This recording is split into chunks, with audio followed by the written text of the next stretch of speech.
Well, I'm Amanda Divito-Parle, and this is my podcast, At the Kitchen Table is what we call it, because in real estate, we're at the kitchen table a lot, not because we're cooking, but because we're handling life's business. And so that's how we came here to the title, At the Kitchen Table.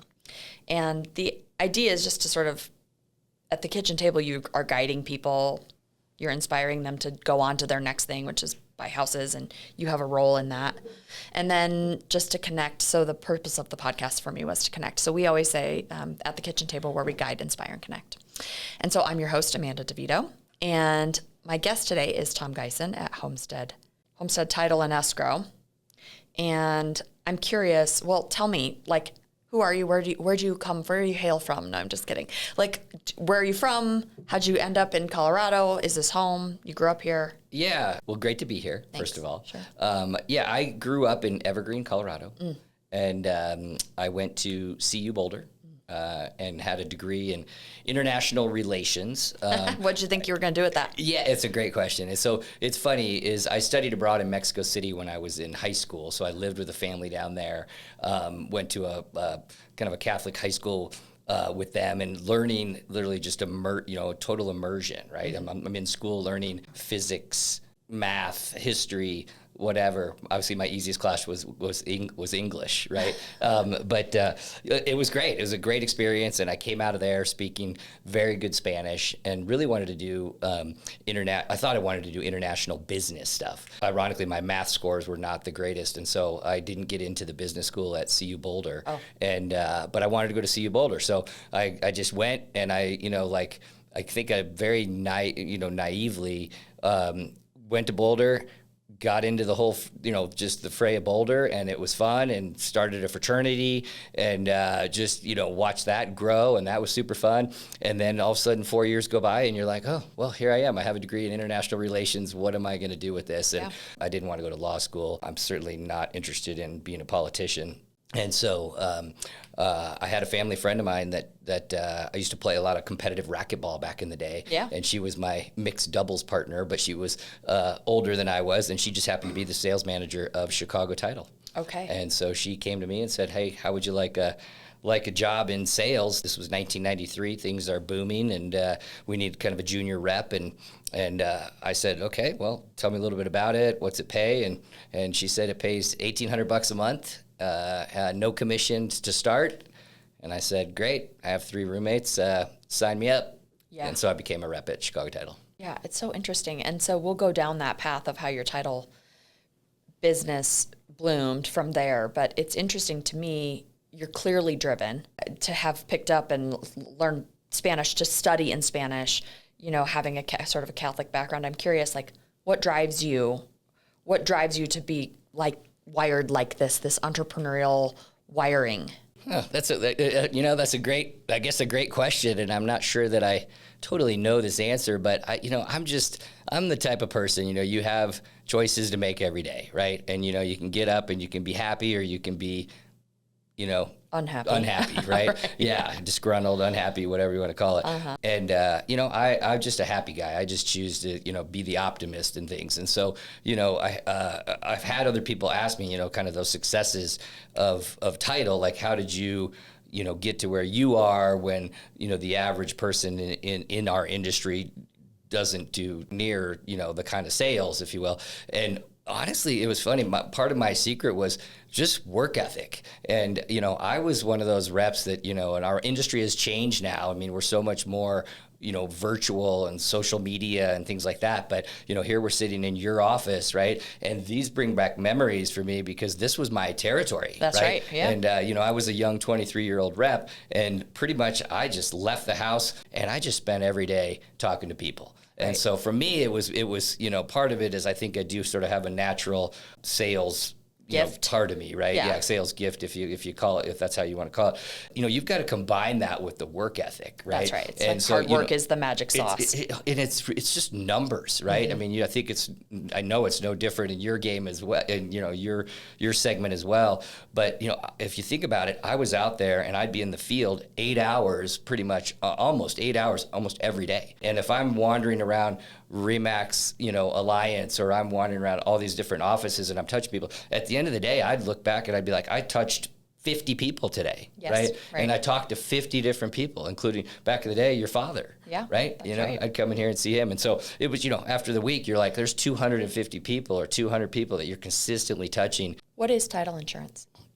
What is title insurance? I mean, I think the general. What are you selling? You were going in there, meeting these people and selling them what? Yeah, that's a good question. I mean, you know what? Because in our world, you know, there's really two parts to this, right? You know, there's what I call this, we're called Homestead Title and Escrow, right? Mm-hmm. And so for those that are listening to this, you know, we're in the state of Colorado, right?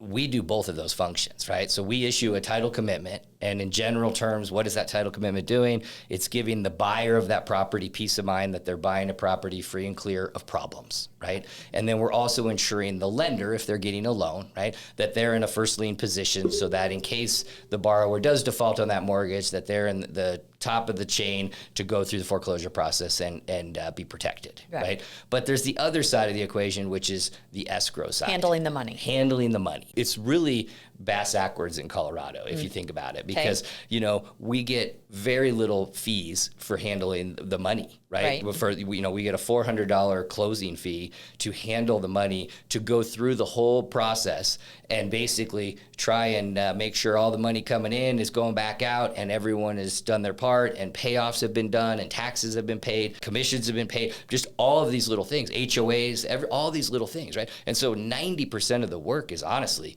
on the escrow side of things. That's right. And we're only making a $400 fee to make that. Mm-hmm. And yet then we're on the other side making a $2,000, $2,500 fee for the title insurance, which discounting that at all. I mean, you know what? And we're finding they're getting harder and harder, our searches. It's taking longer and longer to do things.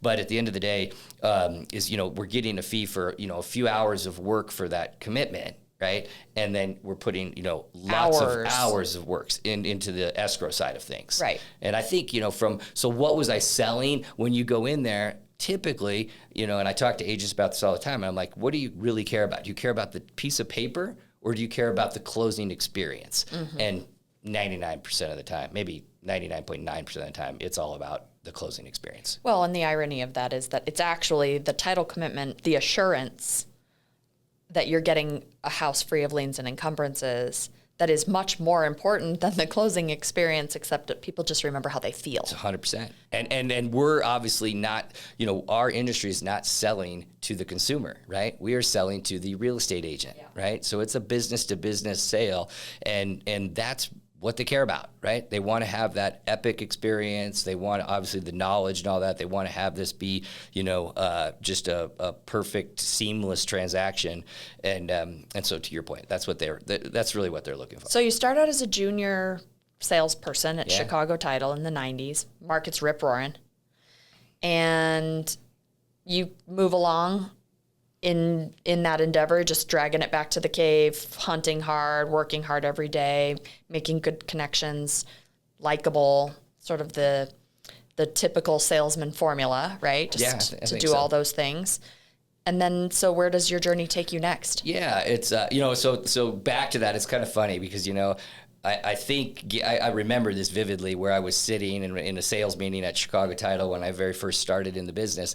And, thinking to yourself, you're like, you know what, I'm going to turn this industry on its head and people are going to really, take notice of Because you were hungry. Of me. Yeah, I was hungry. And ambitious. Very much, what I mean? And I'm not all money driven, but money certainly is a component of it, right? Sure. And you like to have nice things, and I love to travel, and you want to do these things, and you obviously need you had this aspiring international thing under you, and so this has enabled you to keep doing that, right? Sales is obviously a vehicle that we all know that there's a lot of money to be made in sales, but it's hard, right? Yeah, it's very hard. And so to that point is I was like, I'm going to turn this business on its head, and what I quickly realized is it takes time. I mean, the reality is it just takes time, right? And so the consistent person that does the right things day in and day out and all that will ultimately do great, but it takes time, right? And I wanted to be the top guy at Chicago Title, and it took me 10 years to be the top guy there because Chicago had some good reps. They had some very good reps. They had some people that had been in the business for a long time and had some great business. Well, and in your business, once you had a relationship with a real estate agent, you got credit for that, for the deals that came from those agents. Yeah, in perpetuity.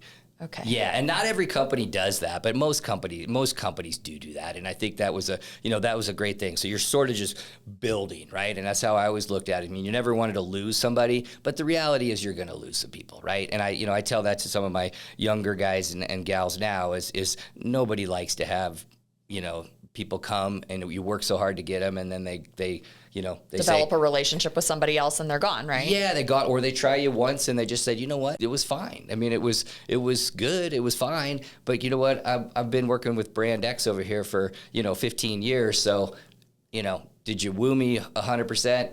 No. Right? And that's just part of the sales game. So you've got to fill that funnel over and over. So back to your question, so I worked for Chicago Title for about 10 and a half, almost 11 years. I did become their number one rep, and that was awesome. And things were great. And honestly, I was making great money. And, in our business, it's always funny. Everybody, it's a lot like real estate. When you start getting up there, everybody wants to recruit you, and they're like, hey, can you come to our team and bring your book of business? And, I'm a pretty loyal person on this, and the lady that hired me, as I mentioned, was my my old racquetball partner and all that stuff, and they gave me a shot. Nobody else gave me a shot at the time, and so that's right. I was I always took the approach that you're going to have problems. Grass isn't greener on the other side. Just deal with them, right? Yeah, I think that's true in life too, right? I totally raising agree. kids, being married, running a business. Yeah, you could run, but where are you going to run to? Yeah, right. And so, somebody that else's was, grass. Yeah. So I just stayed put, right? And then I had lots of offers to go to other companies and all that stuff. And then one day, I think you might know this person, Jerry Hopman. Do you know Jerry Hopman? I don't know if you remember Jerry Hopman. So Jerry was a gentleman here. Not a Hopman like the Remington Hopmans? Yes. Okay. Yes, exactly. Same family. And so different, it was like they were brothers. Okay. Ron Ron's Hopman brother. Ron's brother was Jerry. Got it. And Jerry was a big fish in title, and Jerry owned 4 very solid brands here. He owned First American Heritage, Title America, Security Title, and United Title. Okay. And so 4 agencies in Denver that were very solid. He had a lot of market share. He was a big player. If this is going way back, First American Direct wasn't even in the marketplace because he was an agent for First American, and so he had an exclusive that said they can't play in his pond, right? And so he came to me and said, hey, I'm starting this national division, which basically we are licensed in 42 states instead of just Colorado. How would you like to come play in our ocean? Right? Cast a bigger net, perhaps. Cast a bigger net. And in title, there's different components, as I mentioned. We have the realtor side of the business and we have the lender side of the business, Yes. right? And so, obviously when interest rates are low and things, there's the refinance component, and that's a big part of title companies' business. We're very transactionally oriented.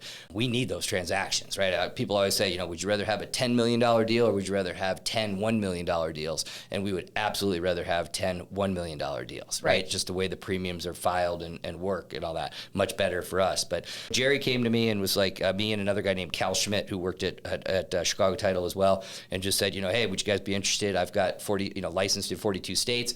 You guys would need to build it. Like basically, we're going to give you the keys to sort of the platform, but open an office in Colorado and hire your escrow team and figure it out. Right. It was a really cool time, and I was really excited about that. So we took that leap, and I left Chicago Title. What year was that? 2003? That was in 2003, and left on good terms with Chicago Title.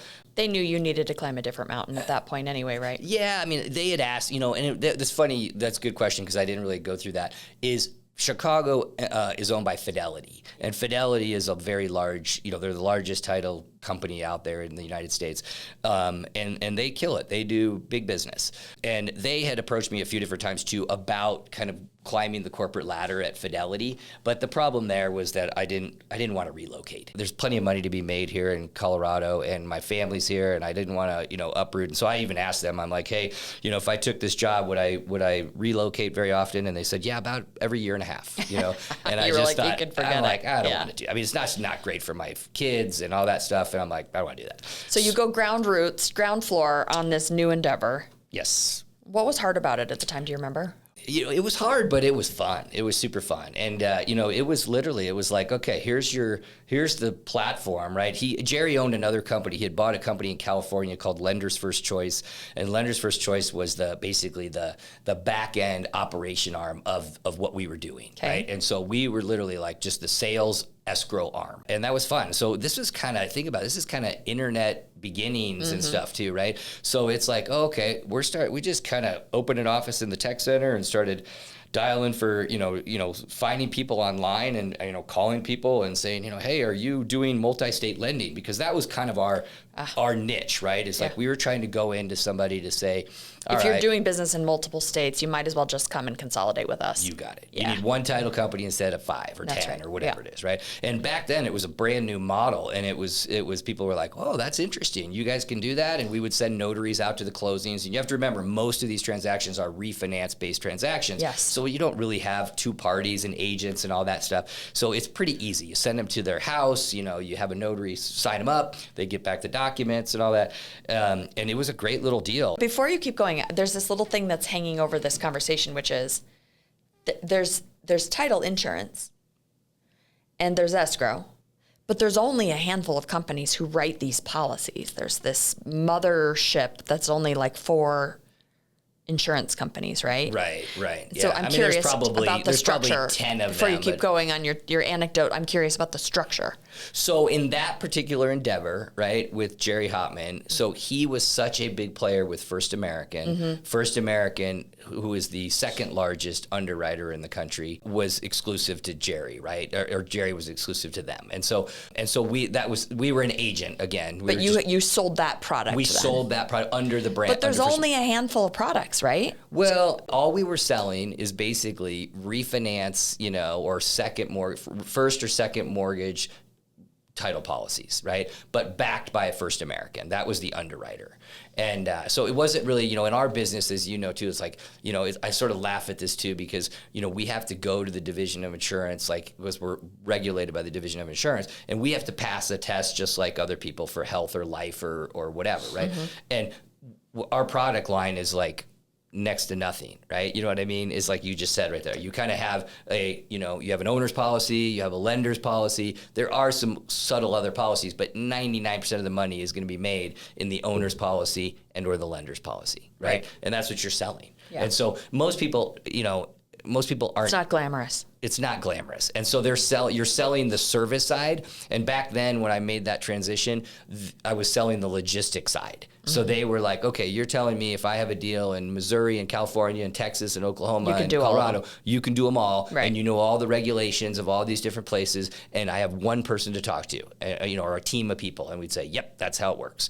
And so it was great. And we had a blast and we blew that up. And I was, when I left Chicago Title, the month I left, I did 1,200 title orders that month, which is a big number. I was now doing about 2,000 title orders a month. I had landed some great accounts. My biggest was World Savings down in San Antonio, Texas. They had a huge call center. Before World Savings went out of business. They sold to Wachovia. Yeah. Yep, I was there when they sold to Wachovia. They were doing those option arms, which was sort of like what they called a pick-a-pay, so people could have options whether they wanted to do an interest only or a fully amortized or a 15-year or whatever. They sort of pick their payment as they were going along over their monthly budget. Did you see the writing on the wall for the recession coming at that time? We were definitely getting. The problem was the recession came because the housing market, right, and the mortgage-backed security just debacle, right? Mm-hmm. And if you think about it, in retrospect, when you look back, you're like, there's a loan for everybody, right? And it was just what it was. It was just, it was very, it just seemed like at every turn, if there was ever a little political or a little like hiccup in the market, it was like someone created a new product that was either whether it was a 40-year amortization or an interest only or just negative AM. But at the time you were hustling, things were riding high. You could sort of see the writing on the wall that people were putting themselves. You weren't writing the mortgages. You were just closing at the table. We were just closing at the table. But you could see some of that was like, what are these people signing? And then what started happening, and then it was like, I was there from 2003 until July 28th of 2008. And I know that day because I walked into work and I was still cooking right along as a salesperson. I mean, yes, we had some consolidation for sure. Jerry Hopman, the gentleman I mentioned, he had multiple brands and, things were getting tight and he was starting to consolidate these. You could see him consolidating. You could just see it. And yes. you know what? And you just saw all of a sudden, before I was sort of on our own, now I was kind of I was part of Lender's First Choice, and it was like, you're going to be one. We can't waste any money. We can't, I get all that. But I was kind of cooking right along, and then I walked into work on July 28th, and my boss from Atlanta called and said, you're going to hear some rumors about Mercury companies filing bankruptcy, blah, blah, blah, blah, blah. And he kind of kept rambling, and I said, Dave, did they file or not, or what's the status? And he said, yeah, they filed Chapter 7 last night. We're all out of jobs. Okay. And so talk about the emotional piece of this, because you're flying high. Yeah, I mean, you know what? Things were good in my world. You know what I mean? I was doing fine. But you're part of a bigger picture, right? And you didn't see the real estate transaction count slowing. We did. The lender, definitely. The refinances were slowing. We did. We definitely saw that. And so that was part of that whole consolidation. You were just seeing all of this stuff. And then they actually had a thing online. I think it was called the Implodometer. And it was literally all these lenders, and every other day you were hearing, or every couple days you were just hearing, oh my God, Taylor Bean and Whitaker gone, or some big lenders or whatever, they all of a sudden just gone, right? Yeah. Wachovia, whatever, they were just gone. Yeah. And so you have to go home to your wife and tell her I was fired today. Yeah. And that was like, I wasn't fired, I was laid off, or what I mean? Whatever, like not going back to work tomorrow. Yeah. Well, you know what's funny, Amanda? I actually went back for about 2 weeks, and I went in every day and just tried to, without a paycheck, and I had a lot of accounts out there, and so they were freaking out because they're like, hey, we just heard, we've got files in motion, you have the documents, like what's up? So we were really kind of back for maybe a couple weeks trying to just clean up and be like, hey, wind down. I'm gonna send you these documents, like I'm gonna get you what you need, so you're maybe in the future we'll do some more business together, and you'll get taken care of. And so rounded a few things out. Yeah, for sure. And it was crazy though, because like anything, not only did I lose my job, I had probably $5,500 on my expense account that check bounced, right, from Mercury Company, so I had to eat that. Obviously, your commissions didn't go through. I was in a deferred compensation category. Deferred compensation is an unprotected asset, I guess, if you want to qualify that. It's not a 401k. It's called deferred compensation. So I lost all that. It was a bummer for sure. Yeah. And so at that point in time, to say the least. But it's I'm an optimist, as I said, and it was. Even looking back on this, I was like, okay, so where do we go from here? And so I did, I talked to a couple other national firms. I actually did take a job with one other one. And look at you, just moved right along. You moved right along. Yeah. I want to stick you to this like place in your life where you've been grinding in this business for almost 2 decades or whatever at that point. Yeah.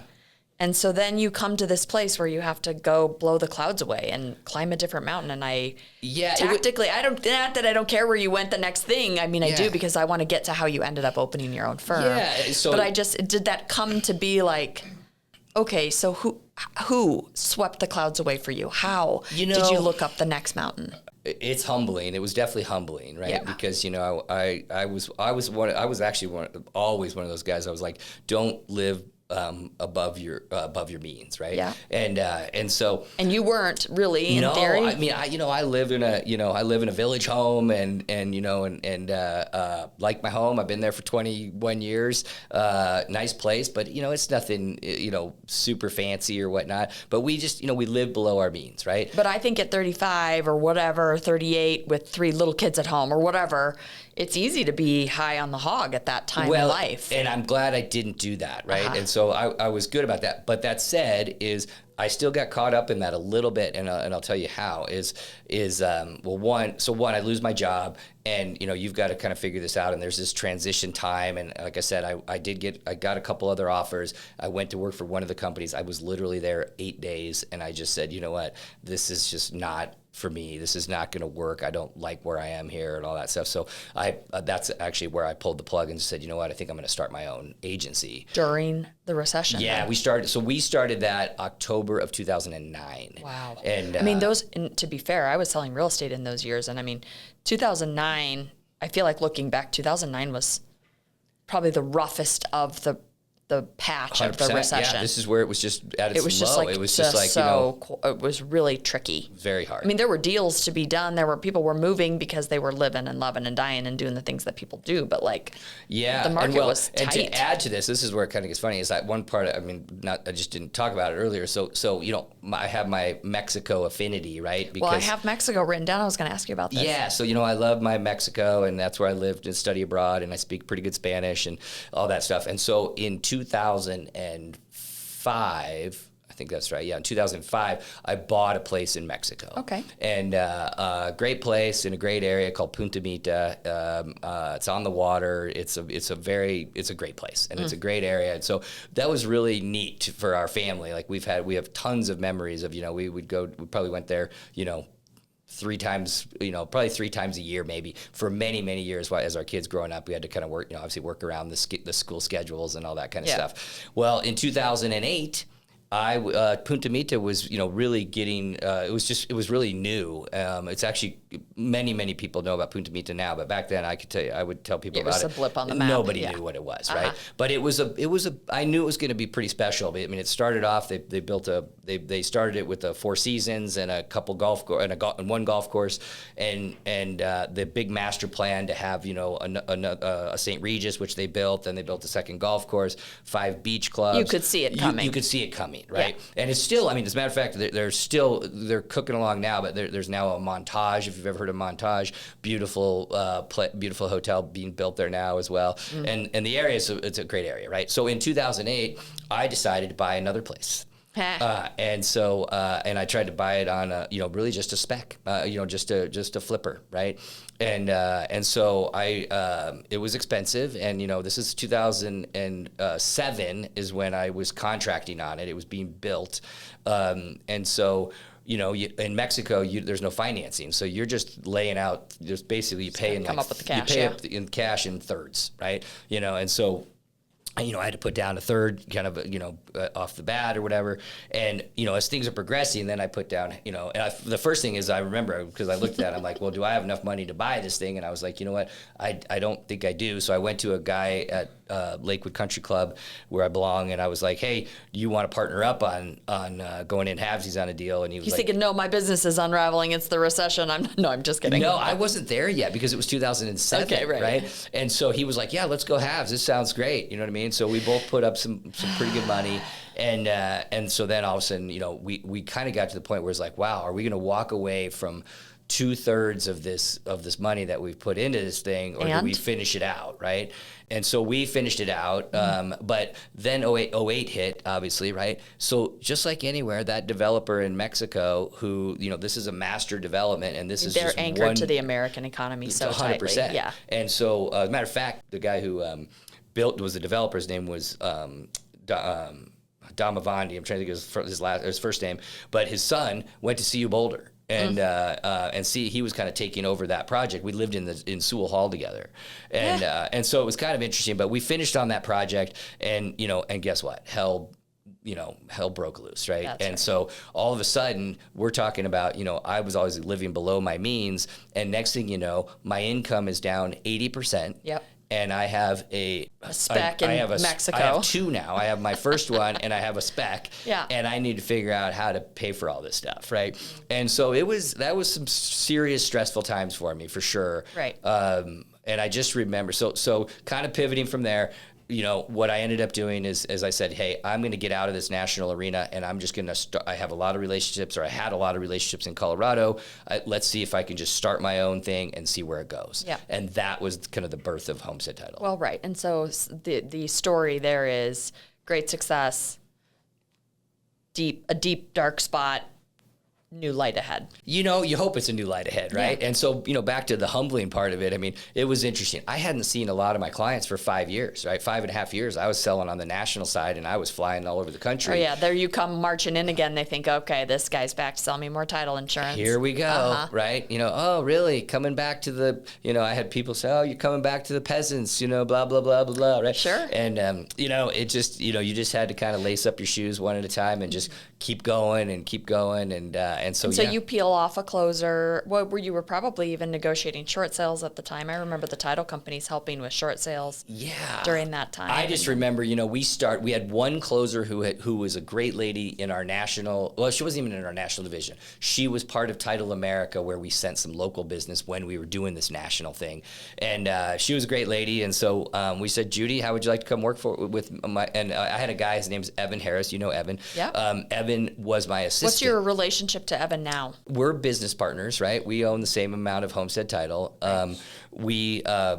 Evan used to date my sister-in-law. Okay. And that's how I met Evan. And he was always a good guy, and he always had, you know, integrity-wise, he was always good with Kelly, and he was just a good, you know, even after they broke up, I always respected the fact, like, you know, she'd fly into town, she'd be like, oh, Evan's going to pick me up, and, you know, yeah, they and were I friends. thought that was cool, because I always felt like every time I broke up with a girl, somebody, you it was burned like, it down. We're done. Yeah, you know what I mean? Yeah, we're done. And so, you know, I always liked Evan. So Evan was my assistant for about 5.5 years at that other company.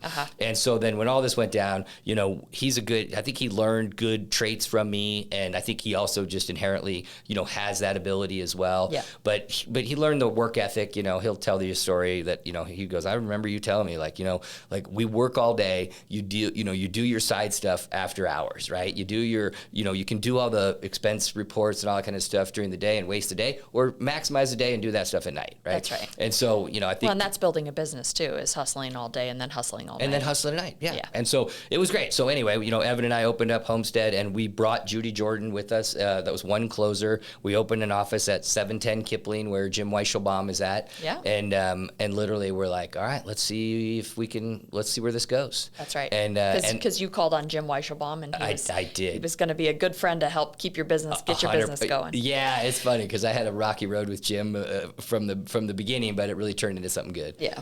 So you start out this little tiny baby company, and it's gotten quite big now. How many offices are you running? Yeah, I mean, we're a good middle-sized company. We have 4 offices in town, and we're... How many people do you employ under that umbrella? We're about 60 people. Yeah. But I mean, that's not nothing. I mean, that's 60 mouths to feed 60 families that rely on you not running off to Mexico. You know? Yeah, no, it's a very well said. I mean, you know what I mean? It's true, and it's hard. You know what I mean? And you know, the market. It's been super fun. I mean, I will say I love the fact that I do not really. I mean, I guess I don't.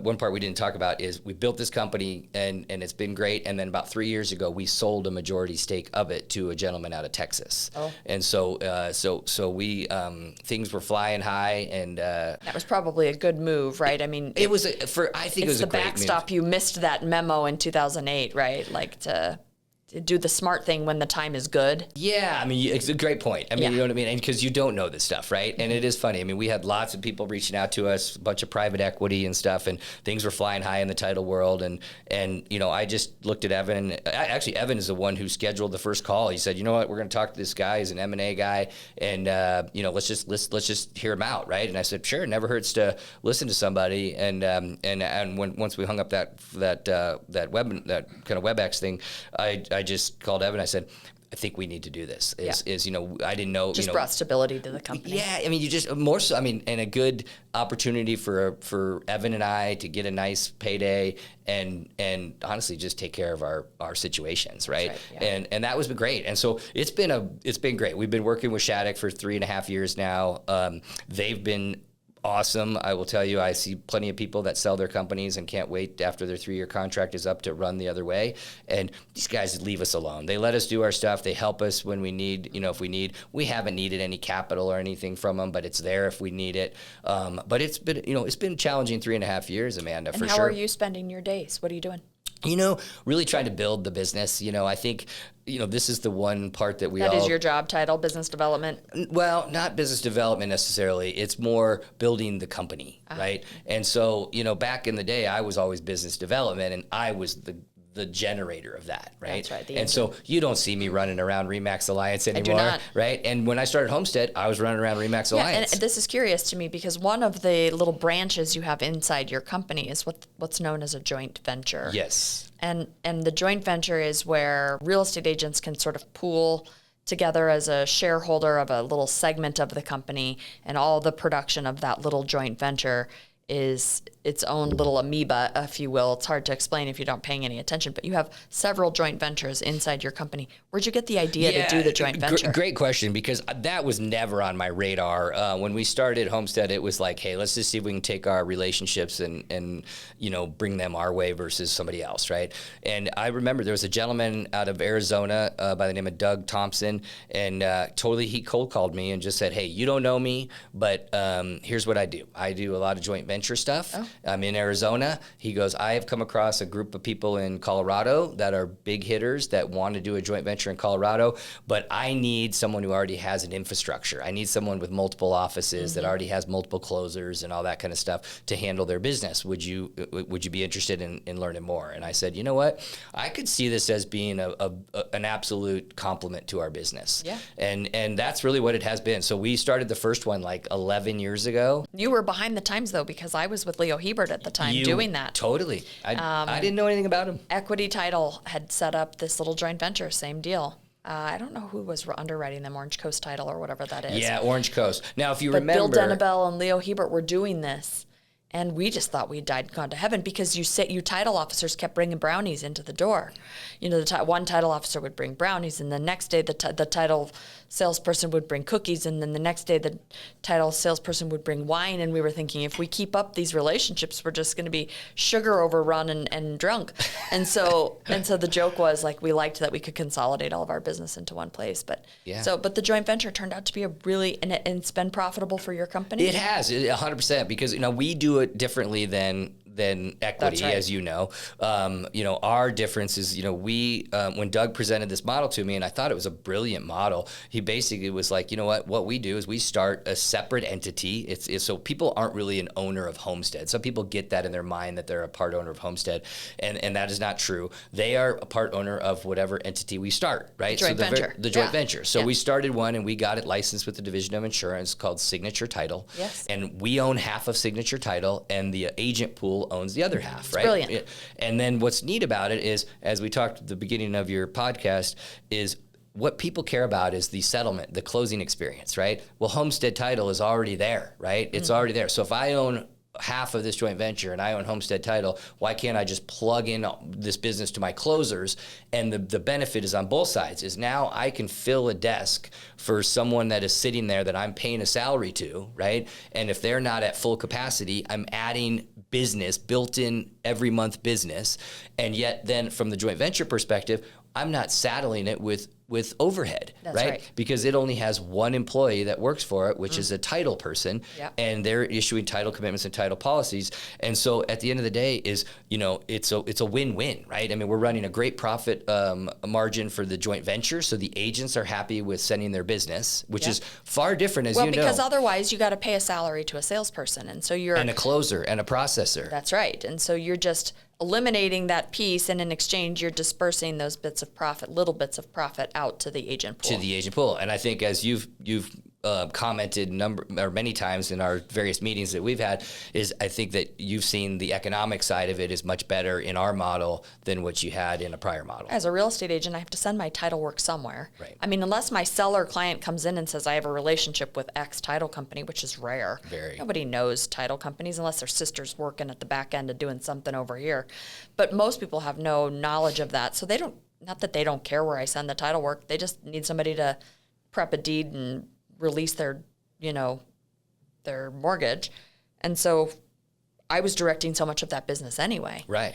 So and I think that's the thing. And so for us, we look at it, and you're a prime example. I've known you for a number of years, right? We never did any business beforehand. Right. You're a big producer, right? It's hard to get big producers. You're set in your ways. You have relationships. I'm always surprised, but my peers, if any of my peers are listening, I'm always surprised that they don't look at a joint venture. Yeah. Because if they're sending title work to a title company that doesn't offer a joint venture, I'm always shocked that they don't take a look at it. I know. And I mean, they really should call you. I'm glad you're commenting on this. They really should call you, and I hope that they do. Well, I think that you've given me an opportunity to do something that's been super cool for my business. And I think that the business you've built now is really to be admired. I think there's a lot of great title companies in the Denver market. I don't know anything outside of these little walls I live in, but but I think what you've done here has been really beautiful and lovely, and the closers and the people that work for you, they love you, they respect you, you have a great brand, you have a good reputation. When I send my contracts across the table, nobody's afraid to send the business to Homestead Title because there's some trust and reputation there. And honestly, man, that's so cool you say that, because that's really important to me, right? Yeah. Is money is great to make some money, but you want to know that your peers and your customers and just the industry respects your company. Yeah, that's right. And I think you've come the long way around the barn to owning your own business. So as I close, tell me maybe the one piece of advice you'd give an entrepreneur who's worked really hard for somebody else about starting their own business. What do you think the one piece of advice you might have to an entrepreneur might be? Be prepared. Right? Be prepared for certainly it's going to be a lot of work, that, but be prepared, be smart, cut when you need to cut, right? I mean, we all make mistakes on this, and that you just realize sometimes when you just make your mistake, you got to just cut and move on, right? That's right. There's a diminishing return sometimes, totally, right? Yeah. Don't get stuck in pride factor or whatever that we got to do X, Y, and Z. Sure. Nobody cares, right? Yeah. At the end of the day, is you've got your baby to take care of. And respect your, I sent out an email to our company today on some stuff, and I won't go into totally what it was, but I do that every so often. And it's like, we love our people. Like, we have great employees, right? Doesn't mean we don't get derailed every once in a while. Oh, sure, yeah. And we need to get back on the rails. But one thing is for sure is that be honest to your employees, right? Be as transparent as you can be. I get, you can't share every little detail of everything, but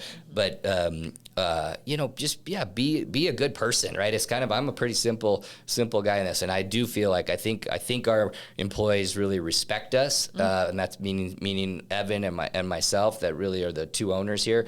I think we just have great people, and they do respect us, and that means that they work hard for us every day, and we love them. I mean, but it's, I guess back to your question, there's challenges, right? And I guess you got to just be eyes wide open and be prepared, financially be prepared. I mean, there's just a lot of things that can happen. Thanks for coming. Yeah, this was great. Thank you for having me. Sure.